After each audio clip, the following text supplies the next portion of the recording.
Hello दोस्तों, आज मैं आपके साथ एक वीडियो बनाने वाला हूं बताने के लिए कि हेयर ट्रांसप्लांट कैसे किया जाता है।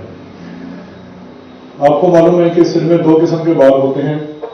सिर के ऊपर वाले बाल झड़ते हैं और सिर के पीछे वाले बाल और साइडों वाले बाल ये कभी भी नहीं झड़ते, ये सारी उम्र के लिए रहते हैं।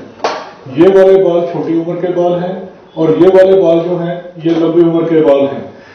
इनकी डेंसिटी और ये वाले बाल लंबी उम्र तक 50, 60, 70, 80 साल तक रहते हैं। जैसे कि हम किसी ओल्ड पर्सन को देखते हैं, किसी बुजुर्ग आदमी को देखते हैं, हम देखते हैं कि उनके साइडों के ऊपर बाल हमेशा होते हैं।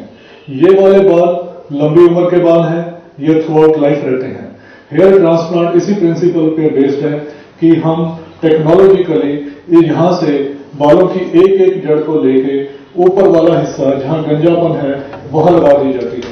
यहां से रूट ले ली जाती है और यहां पे इसके ऊपर उसको लगा दिया जाता है। हेयर ट्रांसप्लांट में सबसे बड़ी जो इंपॉर्टेंट बात है वो फ्रंट लाइन डिसाइड करना। फ्रंट लाइन में क्लाइंट अपनी पसंद का हेयर ट्रांसप्लांट चूज कर सकता है। हर एक इंसान की अपनी चॉइस होती है। कई लोग सीधी लाइन लगाना पसंद करते हैं, कई लोग वी रखाना पसंद करते हैं और कई लोग सीधी लाइन लगाना पसंद करते हैं, कई लोग वी रखाना पसंद करते हैं और कई लोग इंग्लिश स्टाइल में यू स्टाइल रखाना पसंद करते हैं। हेयर ट्रांसप्लांट में आप अपनी पसंद का भी हेयर स्टाइल रखवा सकते हैं। इसके प्रोसीजर में मैं आपको बताना चाहूंगा कि यह फुल डे का प्रोसीजर है। मॉर्निंग में स्टार्ट किया जाता है। क्लाइंट सुबह टाइम 9 बजे या 8 बजे जो भी टाइम फिक्स किया जाता है उस टाइम किया जाता है। आते ही उनके ब्लड टेस्ट किए जाते हैं। ब्लड लिया जाता है पीआरपी के लिए। ब्लड टेस्ट किए जाते हैं खास करके जैसे कि हीमोग्राम की कहीं खून की कमी ना हो। दूसरा ब्लड शुगर चेक की जाती है और विशेष करके जो स्पेशल 3 टेस्ट हैं HCV, HIV, HBsAg ये टेस्ट किए जाते हैं ये देखने के लिए कि उनमें किसी किस्म की ये कम्युनिकेबल बीमारी तो नहीं है। उसके बाद क्लाइंट को हेयर ट्रांसप्लांट रूम में गाउन चेंज करा के डिस्पोजेबल गाउन डाल के ले दिया जाता है। कंफर्टेबल टेबल के ऊपर उनको उल्टा लिटाया जाता है और एक ब्रीक सुई के जरिए लोकल एनेस्थीसिया दिया जाता है। हम लोग सिर्फ ये 26 नंबर की जो कि इंसुलिन सिरिंज है इससे लोकल एनेस्थीसिया देते हैं।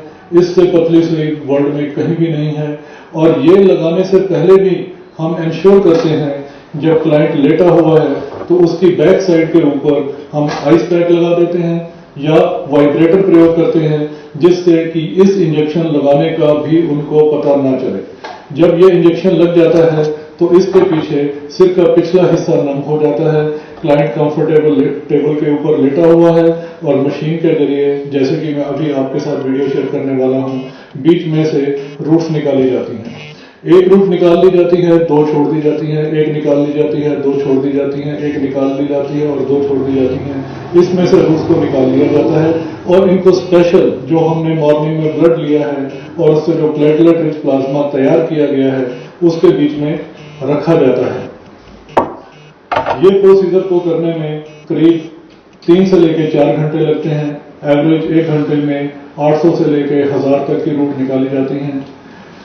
मैंने कई वीडियोस में देखा है और मैं जब एक बार YouTube चैनल से कर रहा था मेरे को सुनकर बड़ा दुख और अफसोस हुआ कि एक नॉन मेडिकल आदमी कमेंट कर रहा है कि डॉक्टर रूट नहीं गिनते, बताते 5000 हैं, लगाते 3000 हैं। This is very bad. आज मैं उनको जवाब दूंगा कि हम लोग कैसे रूट गिनते हैं। अगर रूट्स हमने 4000 बोली हैं तो वो 4000 ही होंगी और अगर 5000 बोली हैं तो वो 5000 रूट ही होंगी। उसके लिए मैं आपको स्पेशल वीडियो शेयर करूंगा मैं आपके साथ। और इसके बाद जब ये हमारे रूट्स की एक्सट्रैक्शन कर ली जाती है उसके बाद क्लाइंट को ब्रेक दिया जाता है, उनको लंच कराया जाता है। उसके बाद उनको दोबारा लंच के बाद फिर ट्रांसप्लांट रूम में ले जाया जाता है। वो एक कंफर्टेबल चेयर के ऊपर बैठे हैं। जो जो एरिया हमने मार्क किया है वहां पर हम ब्रीक निडल से स्लिट्स बनाते हैं जिनको हम छोटे छोटे सुराख बोलेंगे, सुराख बनाए जाते हैं और उसके बीच में जो अभी मैं वीडियो शेयर करने वाला हूं उसमें हम एक एक रूट की प्लेसमेंट करनी शुरू कर देते हैं। निकालने में करीब 800 से लेके 1000 रूट 1 घंटे में निकाली जाती हैं। अगर किसी की 5000 रूट का टारगेट रखा है तो मान के चलिए कि उसमें 5 से लेके 6 घंटे एक्सट्रैक्शन में लगेंगे। बीच में ब्रेक के लिए 20-25 मिनट की ब्रेक के बाद 1 से लेकर सवा घंटा हमें स्लिट्स सुराख करने में लगेगा और उसके बाद अराउंड 500 से लेकर 800 रूट पर घंटे की रफ्तार के साथ लगाई जाएंगी। सो ये पूरा प्रोसीजर 5000 रूट का एक दिन में ही हम कंप्लीट कर देते हैं। अब हम आपसे इससे शेयर करना चाहूंगा कि जिनका किस एरिया में कितने रूट लगाए जाते हैं। इसको अगर हम देखें सिर के ऊपरले हिस्से को, तो इसको अगर हम 2 हिस्सों में बांटें तो फ्रंट वाले पोर्शन में हम करीब 3000 के करीब रूट लगाएंगे और जो बाकी पिछला पोर्शन है उसमें करीब हम 2000 के करीब रूट लगाएंगे। हाँ, मगर जिनका गंजापन पीछे तक जा रहा है तो उसमें हमें जिनका गंजापन पीछे तक जाता है और डोनर एरिया कम होता है उसमें भी 1000 रूट की खपत हो सकती है। 1000 रूट हमें वहां भी लगानी पड़ सकती है। अब मैं आपसे एक बात और शेयर करना चाहूंगा कि जिनका डोनर एरिया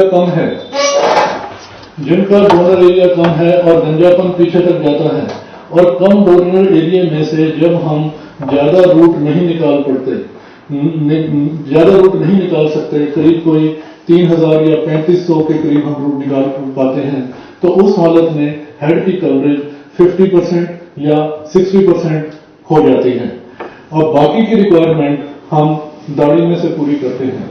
हमारी दाढ़ी जो विशेष करके जो गर्दन के ऊपर दाढ़ी है और जो जबड़े से नीचे वाली दाढ़ी है उसके निचले हिस्से में से बालों की जड़ों को निकाला जाता है। मैं वो दाढ़ी की बियर्ड एक्सट्रैक्शन की वीडियो भी अभी आपके साथ शेयर करता हूं, आप प्लीज देखिए। तो हम जो दाढ़ी निकालते हैं, जबड़े से नीचे वाली दाढ़ी निकालते हैं, इसको हम शैडो दाढ़ी कहते हैं।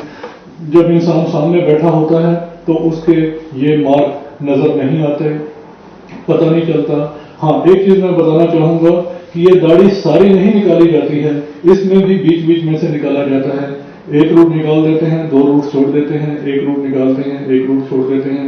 ये दाढ़ी को हम यूनिफॉर्म में निकालते हैं। इसकी डेंसिटी बाकी फेस वाली दाढ़ी से थोड़ी लेस जरूर हो जाती है, मगर ये टोटल दाढ़ी खत्म नहीं होती और ये बिल्कुल अजीब नहीं लगता।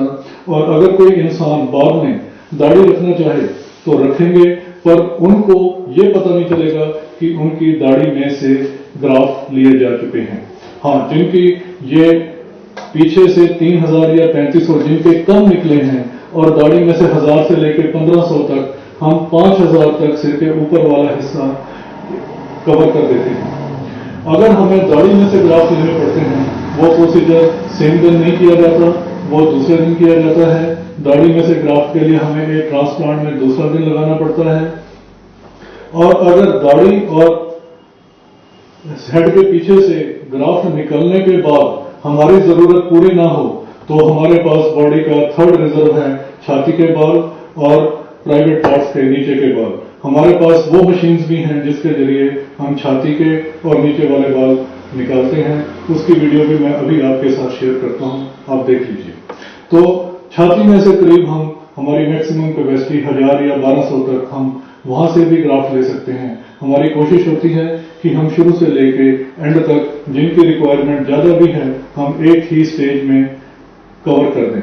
हाँ, एक चीज मैं और बताना चाहूंगा कि जो दाढ़ी के बाल हैं वो सिर के बालों की तरह घने नहीं होते।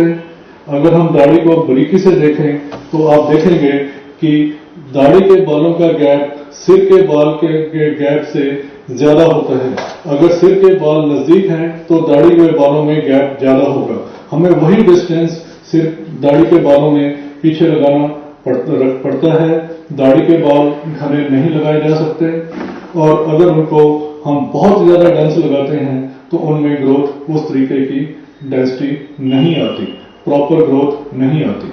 हाँ, अब आप मेरे से एक सवाल पूछना चाहेंगे कि जब छाती के बाल कैसे मैच करते हैं। आपकी बात बिल्कुल सच है, छाती के बाल सिर के बालों के साथ बिल्कुल मैच नहीं करते, दाढ़ी के साथ मैच नहीं करते। एक स्टडी है जो कि मैंने यूएसए के डॉक्टर के साथ शेयर की, उन्होंने मेरे को बताया कि वो बॉडी हेयर ट्रांसप्लांट करते हैं बाकी चेस्ट के बाल, बैक के बाल और बाकी पार्ट्स में से बाल लगाते हैं।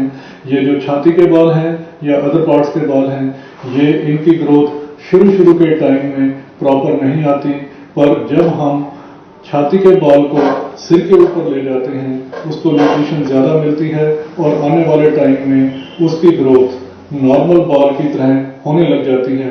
पर इसकी ग्रोथ आने में, छाती के बाल की सिर के ऊपर ग्रोथ आने में ज्यादा वक्त लगता है, 1-2 साल और कई बार 3 साल के बाद जो छाती से लिया गया बाल है वो स्कैल्प वाले बालों की तरह ही बिहेव करने लग जाता है, वो लंबाई भी खींचने लग जाता है और बाकी बालों के साथ उसकी ग्रोथ होने लग जाती है।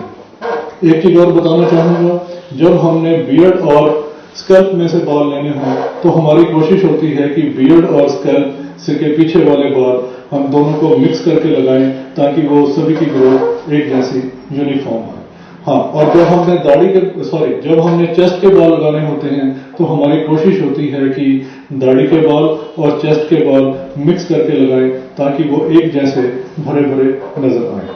जो हमारा सेंटर सत्यम हेयर ट्रांसप्लांट है वो हम उसमें बॉडी हेयर ट्रांसप्लांट यानी कि दाढ़ी में से एक्सट्रैक्शन करना, चेस्ट में से एक्सट्रैक्शन करना, विशेष करके कि जब पीछे से जरूरत पूरी ना हो सके तो हम उस स्टेज में हेयर ट्रांसप्लांट पूरे हेड का कंप्लीट करते हैं। Thank you.